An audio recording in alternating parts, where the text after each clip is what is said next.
If our problem in our faith or our religiosity is not one of information, but it's one of motivation, what do?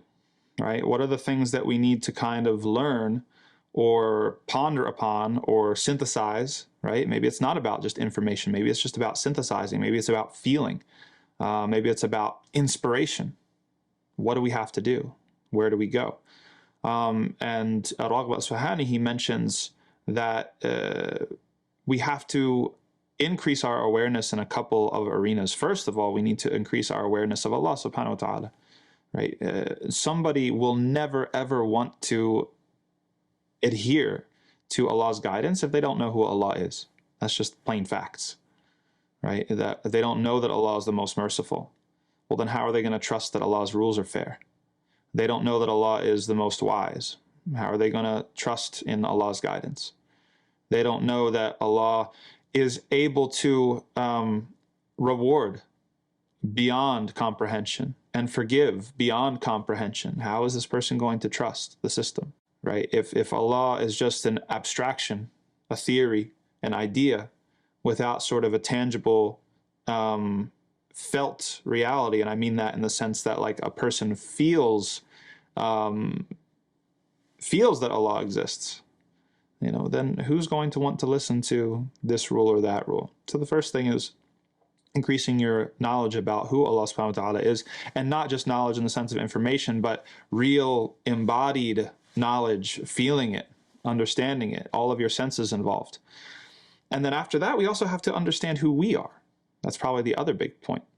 And that's what al-Rhagib al-Isfahani mentions, the author. He says, for first understand Allah, and then understand yourself. What are we as human beings? What's our nature? What's our potential? What's our capacity? If you think that we're all just damned to go to hell from the first day we come into this world, or that we have some sort of original sin hanging over us, then it's going to be really hard to get that motivation up. Why would you want to, if getting into paradise is only about Allah's grace and forgiveness and has nothing to do at all with what we do in the world, then why would we even try?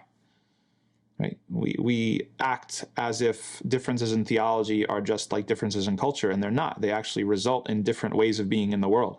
They result in different perspectives and thus different actions or capacities for action. Somebody believes in original sin is not like somebody who doesn't believe in original sin. In Islam, we don't have original sin. So we don't have that hanging over us. Right? We're more of a clean slate. Like Allah says in the Quran, you came into this world knowing nothing. We're more of a clean slate, and so that's a much more encouraging starting point, right, than the starting point of, well, you have this original sin and you're hellbound unless you get baptized or accept Jesus or whatever it is, right? So we have to know who we are.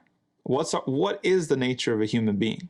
Right? What are the different things that are common to all of us, that go inside of all of us, the urges, the motivations, the delusions, the potential for good and the potential for evil? Like, what are all of those things that make us up essentially? And the last piece of the puzzle about us, so, you know, two main things, knowing Allah and knowing ourselves. What's the purpose? What's the point? Why are we here? Okay, I'm here, you're here, we have this urge and that motivation and this delusion and that ability and that potentiality or this capacity. Why? What's it all for? And so if somebody can figure out those two things, or at least develop themselves in those two ways, their understanding of who Allah is and their understanding of who a human being is, then we can go somewhere, right? Then we can do the work that builds the faith, strengthens the heart, to the point where somebody is actually seeking out Allah's guidance, ready, willing to submit and to obey to whatever Allah says.